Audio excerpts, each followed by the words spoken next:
One day, Percy wasn't feeling well. His joints ached and he couldn't breathe properly. The Fat Controller came to inspect him. "You need to go to the works to be repaired," he said.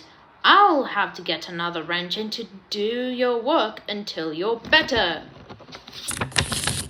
The Fat Controller phoned other railways to see if anyone could spare an engine, but the only available engine was Diesel.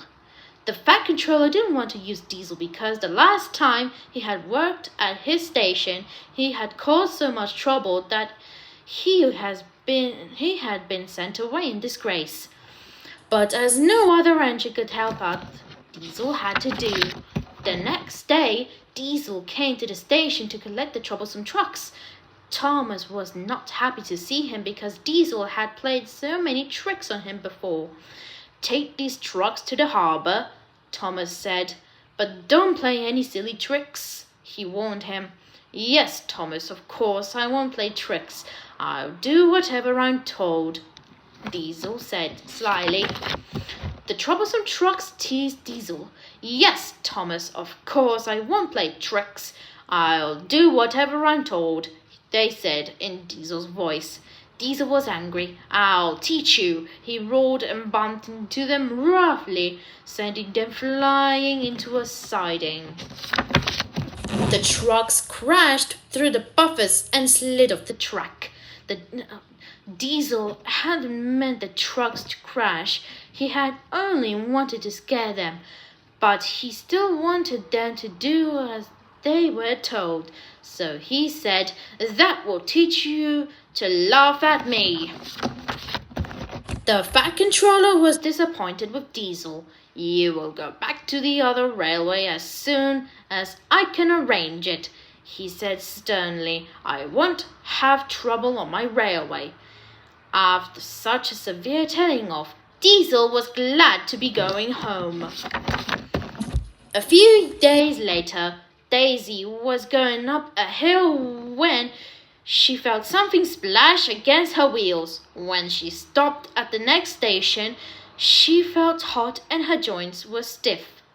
"You've lost your royal," her driver said, "but he can take your passengers while we get you repaired." Thomas had to go over the hill where Daisy had spilt her oil. He was halfway up when his wheels started slipping on the oil. Suddenly, Thomas, Annie, and Clarabelle slipped back down the hill. As they reached the bottom, Clarabelle's wheels bounced off the main track onto an unfinished siding.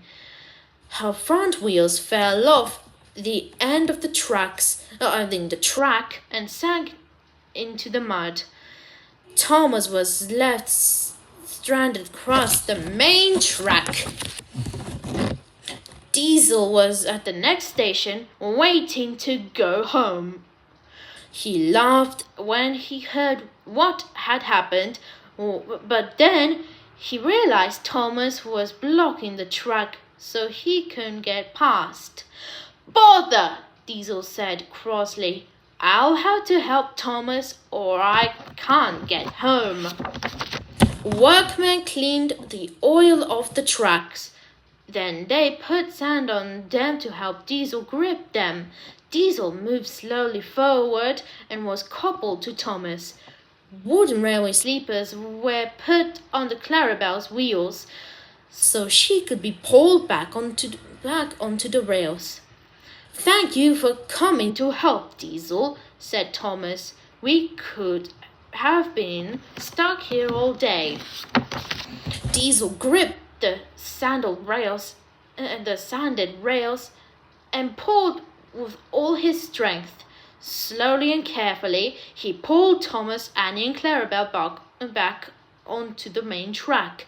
"Well done, Diesel," said Thomas. "You have been a really useful engine." Diesel smiled. It felt good to be helpful for a change instead of always causing trouble.